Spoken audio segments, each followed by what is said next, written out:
রাশিয়ার সামরিক অভিযানে ব্যবহৃত সোভিয়েত আমলের একটি পরিবহন বিমান ভয়াবহ দুর্ঘটনার কবলে পড়েছে।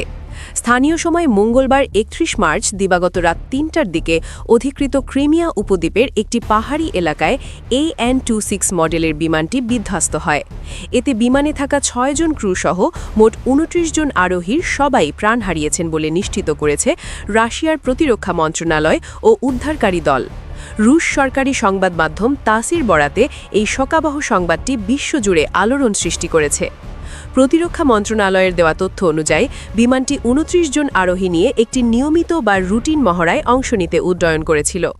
উড্ডয়নের কিছুক্ষণ পরেই নিয়ন্ত্রণ কক্ষের সঙ্গে বিমানটির রেডিও যোগাযোগ বিচ্ছিন্ন হয়ে যায়। এরপরই শুরু হয় ব্যাপক তল্লাশি।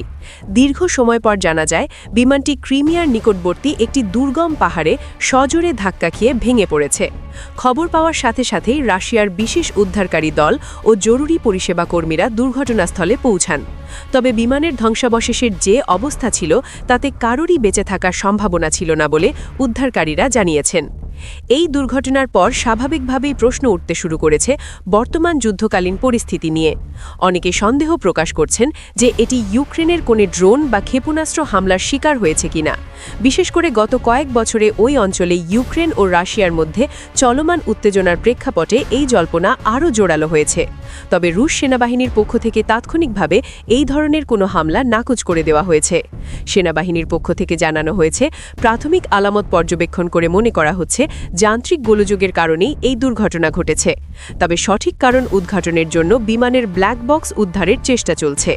ব্ল্যাক বক্স থেকে প্রাপ্ত তথ্য বিশ্লেষণ না করা পর্যন্ত চূড়ান্ত কোনো সিদ্ধান্ত দেওয়া সম্ভব নয় বলে সামরিক কর্মকর্তারা জানিয়েছেন। AN-26 মডেলের এই বিমানটি মূলত সোভিয়েত ইউনিয়নের আমলে নকশা করা।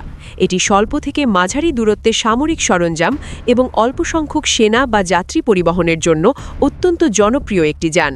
তবে পুরনো আমলের প্রযুক্তি হওয়ায় এই মডেলের বিমানগুলো সাম্প্রতিক সময়ে বারবার দুর্ঘটনার শিকার হচ্ছে।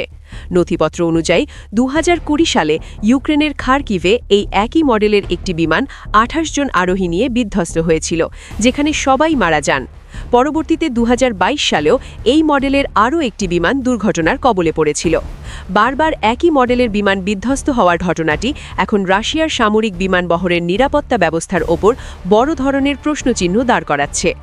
এই ভয়াবহ প্রাণহানির ঘটনায় রাশিয়ার সামরিক মহলে শোকের ছায়া নেমে এসেছে। নিহতদের দেহাবশেষ শনাক্তকরণ এবং স্বজনদের কাছে হস্তান্তরের প্রক্রিয়া শুরু হয়েছে।